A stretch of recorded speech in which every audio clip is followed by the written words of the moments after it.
I was always drawn to music. I was also kind of a geek. My dad's from India, and he's sort of a tech dude. And he would always have a computer around.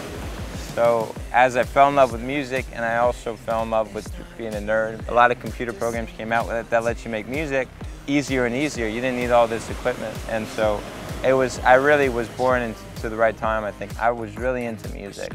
And I didn't really know how to express it. It took a while to massage out the knots of like, okay, how does this whole music thing really make sense for me?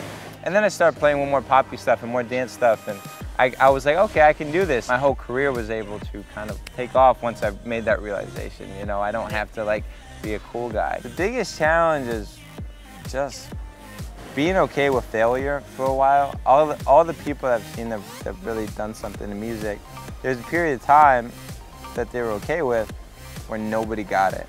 You can have moderate success if you make records that sound like stuff you hear on the radio or whatever. But for the people who are really, really big, there's like a real dry spell where nobody gets you, and you just gotta believe in yourself. To really do something special, you gotta be weird and you gotta do something different.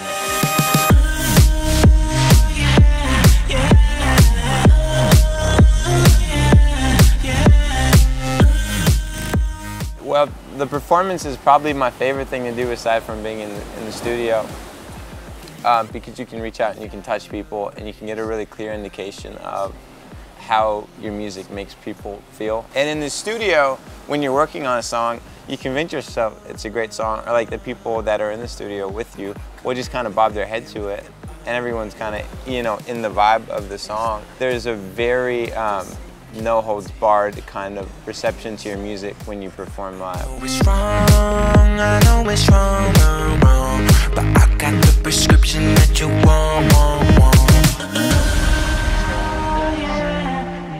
It's kind of moody. It's a sort of a moody song. I recorded it, I think, in the wee hours of the morning. I was couching it at my friend Colin's house, and I was making music, you know, in the middle of the night. I just sat down and I played this on the piano.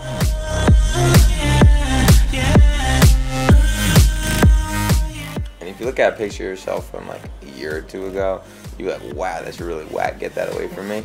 But then in 5, 6 years or 10 years, you're like, oh, that's kind of cool. You're a cute, you know, you see yourself as a different person and you appreciate it.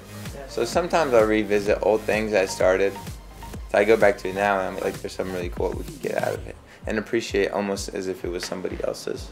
So I can go back and talk to the guy who made this song, and I can like be like, hey man, you kind of don't know what you're doing with the drums or something, or like this chord didn't really make sense, but you know, but I'll help you out.